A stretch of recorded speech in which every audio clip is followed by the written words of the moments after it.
Assalamualaikum warahmatullahi wabarakatuh.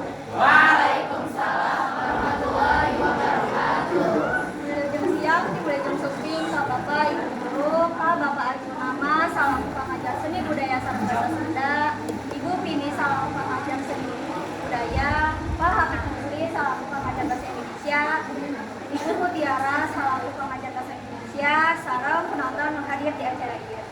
Perkenalkan, nami Abi Meila. Nami Abi Rimba Nurul, salaku sutradara. Abi salaku wakil sutradara sareng pembuka acara ieu. Dinten ieu Abi sareng rancangan bade nampilkeun sabuah drama nu judulna Takdir Nu Tibalik. Harapan Abi tidak pintonan drama ieu nyaeta pamirsa sarta Bapak Ibu guru tiasa nyandak sisi anu hade jeung micin sisi anu kurang. Mugi sakitu nu tiasa Abi ucapkeun hatur nuhun kasadayana nu atos hadir di acara ini. Wassalamualaikum Warahmatullahi wabarakatuh. Milu jam 16.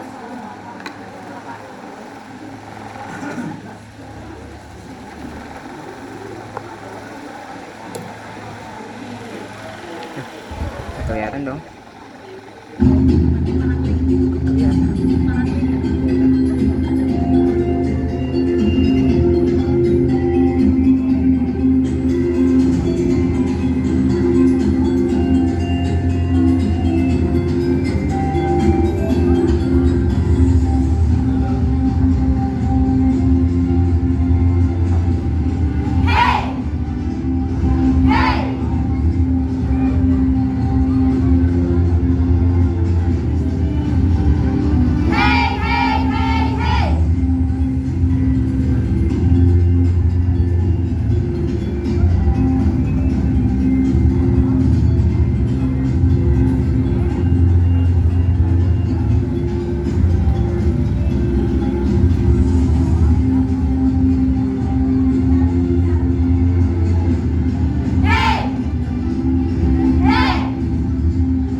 tinggal di sebuah desa yang sangat makmur. Mereka hidup bahagia dan sederhana. Akan tetapi hingga saat ini mereka belum dikaruniai anak. Mereka selalu berdoa pada Yang Maha Kuasa agar segera beri seorang anak. Bagaimana kisah selanjutnya? Mari kita saksikan.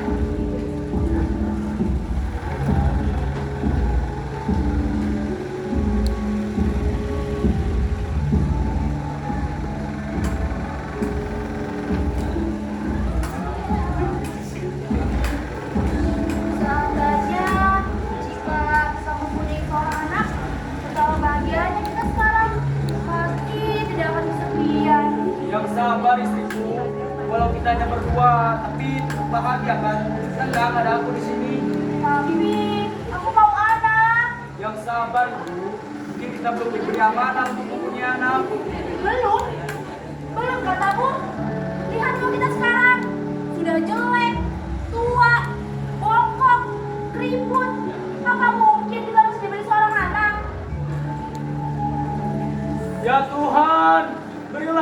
seorang anak. Jika tidak, juga tidak apa-apa. Maksudnya apa? Maksud saya anak saja, Tuhan. Macam-macam kamu tak sunat ya? Maaf, tadi salah ngomong. Alasan. Jangan ngambek gitu, ntar cepat tua. Kita kan memang sudah tua.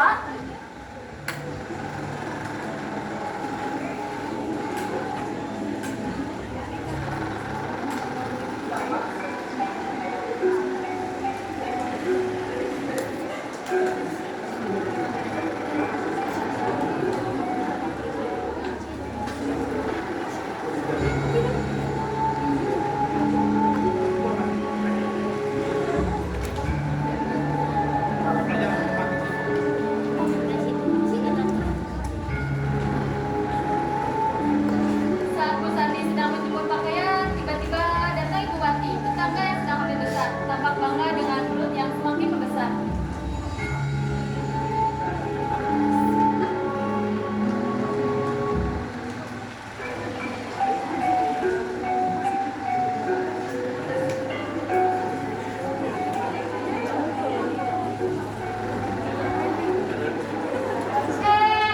Sarni.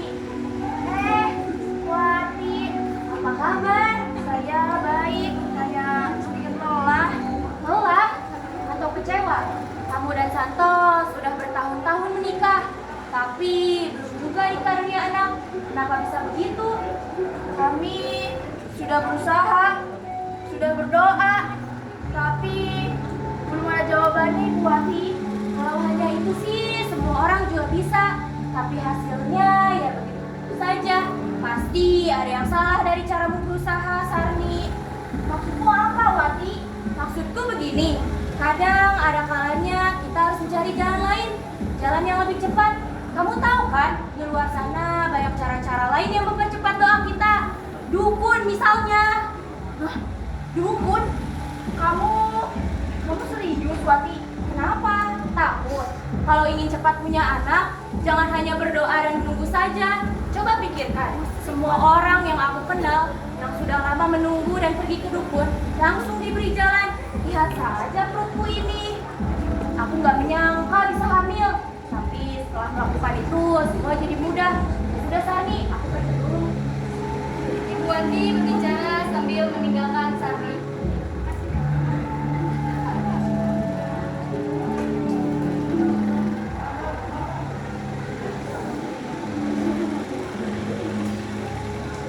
Sarni mulai memikirkan dan merenungi apa yang dikatakan Bu Wati tadi.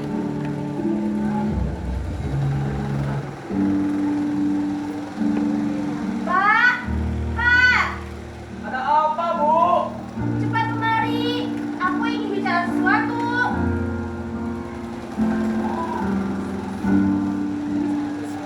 Apalagi yang kupikirkan, Bu? Pak, aku kepikiran. Bagaimana kalau kita pergi ke orang pintar saja, Pak? Orang pintar? Maksudmu dukun? Iya, Pak. Siapa tahu dengan bantuan dia, kita bisa dikaruniai seorang anak. Astagfirullah, Bu. Jangan kau bawa kepada jalan yang sesat. Kau tahu itu dosa besar. Tapi, aku sudah tidak sanggup lagi, Pak. Bertahun-tahun aku menunggu, berdoa. Aku ingin sekali punya anak. Aku tahu keinginanmu, Bu. Aku pun mengira yang sama. Tapi aku pikirkan itu bukan cara yang benar. Kau tak tahu apa yang aku rasakan, Pak. Kau hanya diam dan pasrah. Jangan aku harus menahan malu. Setiap orang bertanya, mana anakku Sarni? Mama kau tak punya keturunan. Bu, hidup kita ini sudah digariskan. Anak itu anugerah dari Tuhan. Kalau belum waktunya, kita harus bersabar. Sampai kapan, Pak? Aku ini sudah tua. Haruskah aku mati tanpa bisa merasakan memeluk anakku sendiri? Hujan berkata begitu. Setiap doa kita pasti didengar. Doa? Doa saja tidak cukup, Pak. Kalau kau tak mau pergi, biar anak saja pergi sendiri. Bu, jangan gegabah. Kau tahu kedukun itu musyrik, dosa besar. Biarkan aku, Pak. Sarni melangkah cepat ke pintu. Santo memandangnya dengan wajah penuh kecemasan. Sarni, jangan pergi. Sarni tidak menoleh. Santo mengerjakan perlahan.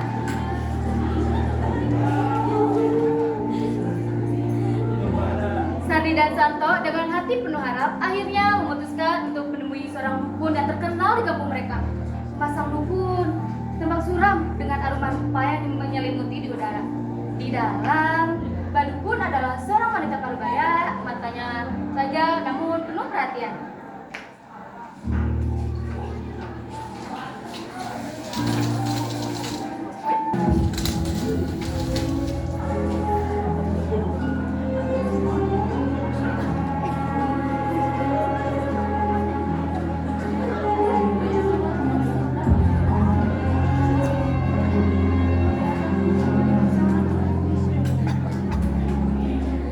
Permisi, Mbok. Ya, silakan.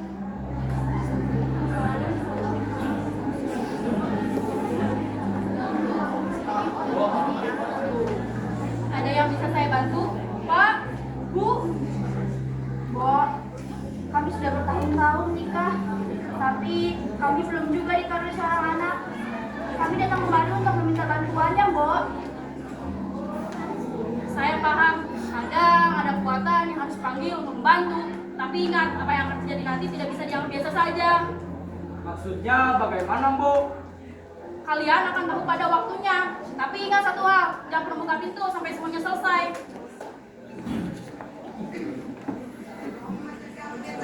Tebak dukun baca mantra dengan segelas air putih lalu pasien disembuh.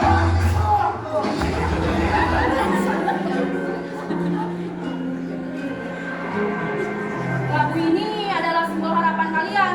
Malam nanti kalian akan meletakkannya di tengah rumah saat bulan penuh. Tapi ingat, kalian hanya ikuti dan apa yang terjadi. Apa yang akan terjadi, Mbok? Kalian akan tahu pada waktunya. Tapi ingat satu hal, jangan pernah ceritakan kepada siapapun. Hanya kalian yang boleh tahu. Kita harus mencobanya, Pak. Siapa tahu ini adalah satu-satunya cara untuk bisa kita punya anak. Malam ini malam ujian pertama kalian. Ingat, jangan pernah ceritakan ini kepada siapapun. Hanya kalian yang boleh tahu. Ya sudah, Mbok. Kami pamit dulu ya.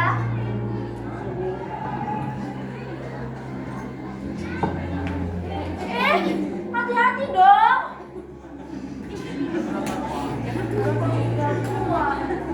Sardi dan Santo meninggalkan rumah Mbak Dukun dengan lampu di tangan. Perasaan mereka campur aduk antara harapan dan ketakutan.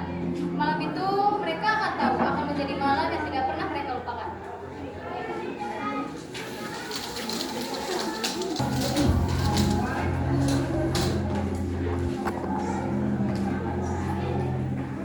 Sardi dan Santo duduk di ruang tamu yang gelap, suasana makin mencekam. Di luar, malam semakin larut, namun ada ketegangan yang tak terlupakan dan mereka. Sardi mulai memegang erat tangan Santo, coba menenangkan diri. Tiba-tiba terdengar suara warga yang menghampiri Sardi dan Santo.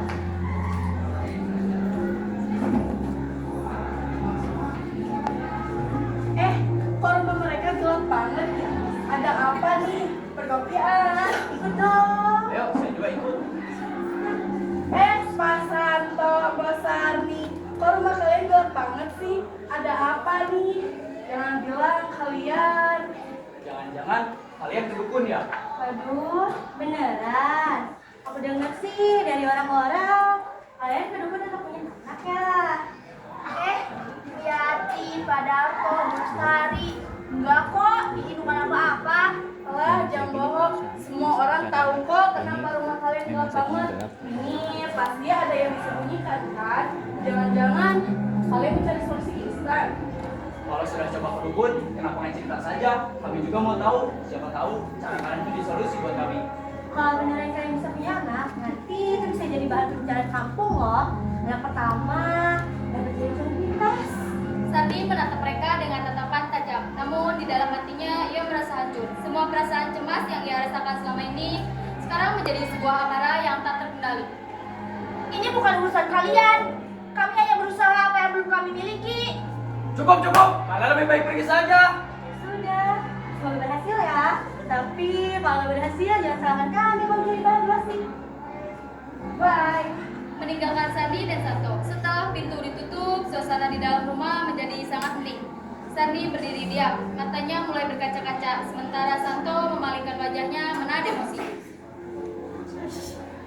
suasana malam yang sepi, tiba-tiba terdengar suara gemuruh. Seorang raksasa besar muncul dari sumur ke hadapan Sandi dan Santo yang sedang duduk di depan teras rumah.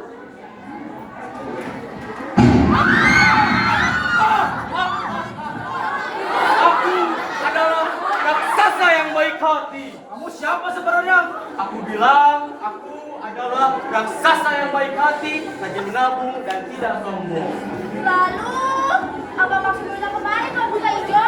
Begini, aku mendengar kalian sedang galau. Kalian sedang menginginkan seorang anak, bukan? Hah? Mengapa kamu tahu bisa itu? Bagaimana saya tidak tahu? Jika kalian menginginkan seorang anak, aku akan memberikannya kepada kalian. Hah? Benarkah? Kalau begitu, aku ingin mempunyai seorang anak yang ganteng, pintar, putih, baik hati, dan yang paling bersih adalah manusia. Baiklah, aku akan memberikannya kepada kalian, tapi dengan satu syarat. Syarat apa itu? Syaratnya ketika anak itu sudah lahir, kalian harus mengasihi dan menyayanginya. Baiklah Tuan Buta Ijo, kami akan mengasihi dan menyayanginya dengan sepenuh hati. Baiklah, jika kalian setuju, aku akan memberikannya kepada kalian. Terima kasih Tuan Buta Ijo, kami akan merawatnya dengan baik. Saya pamit dulu ya. Dadah! Tuan Buta Ijo! Sama-sama! Suasana di rumah Sandi dan Santo mendengar peristiwa yang dimaksud oleh buku itu. Saat malam hari, lampu itu pecah dan muncullah sosok anak yang besar dan buruk rupa.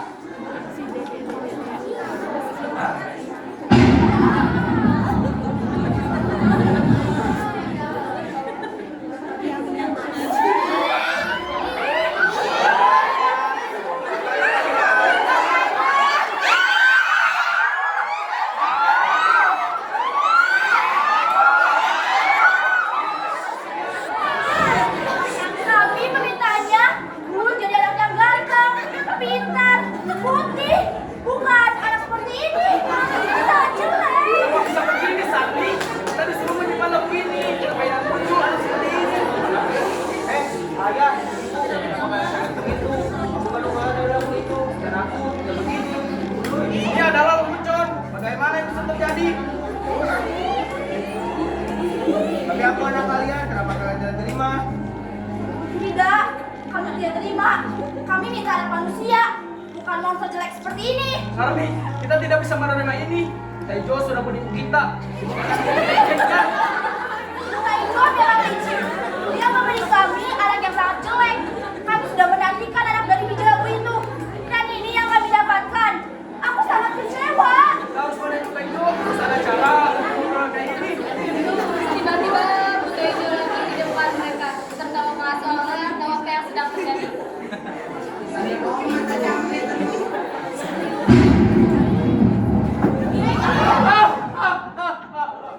Apa yang kalian katakan? Kenapa kalian marah? Bukankah ini yang kalian inginkan? Anak yang telah aku janjikan. Tidak, kami mintanya anak manusia. Bukan monster jelek seperti ini. Kami tidak mau anaknya seperti ini, Bu Taijo. Kami ingin lebih baik. Kalian benar-benar tak tahu bersyukur. Kalian telah menerima pemberianku. Melsa dan anak ini. Anak ini sehat dan kuat. Apalagi yang kalian inginkan? Kita sudah ditipu. Kami harap diberi lagi ini. Apa ini? Anak dari biji labu itu? Kami mintanya anak manusia, bukan monster. Kami tak terima. Kita anak manusia, tapi yang kita dapat sama-sama begini. Aku sudah mewujudkan keinginan kalian, tapi jangan lupa, aku belum wujud. Ini adalah anak kalian, itulah takdirmu. Kau bilang anaknya akan ganteng, baik dan tidak sombong, bahkan dia tidak mirip anak yang lain. Kalian manusia selalu ingin yang sempurna. Aku sudah memberikan anak, tentu saja sudah cukup. Kau menipu kami, bukan yang kau janjikan. Janji adalah janji. Aku bilang, aku akan berikan anak. Bukan anak, bukan yang kalian. Kau tidak bisa enaknya, Buta Ijo. Kau akan bertanggung jawab atas semua ini. Aku sudah melakukan tugas. Sekarang urusan kalian kalau tidak suka, buang saja anak ini. Hah? Buang? Sandi dan Santo kaget mendengar perkataan Buta Ijo. Ketika Santo mencoba mendekatinya, Buta Ijo tiba-tiba melompat ke belakang dan siap melarikan diri. Selamat tinggal manusia tetap bersyukur. Ayo, Buta Ijo, jangan lari. Jo, Jo jangan lari, Jo.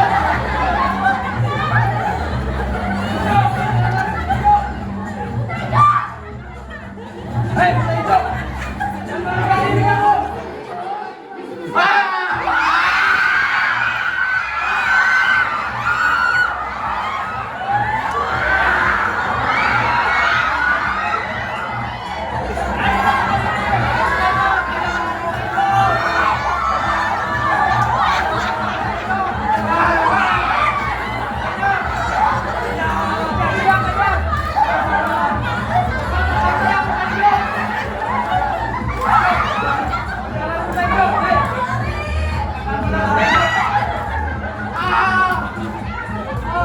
Ini bisa membuat Tejo tidak berdaya.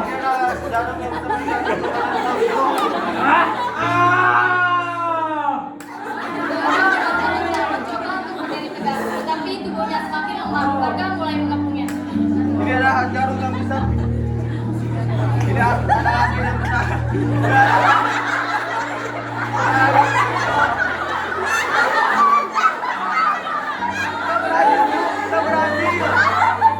Semua ini berbuat kerja keras kita bersama. Kekuatan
JKT JKT apa ini?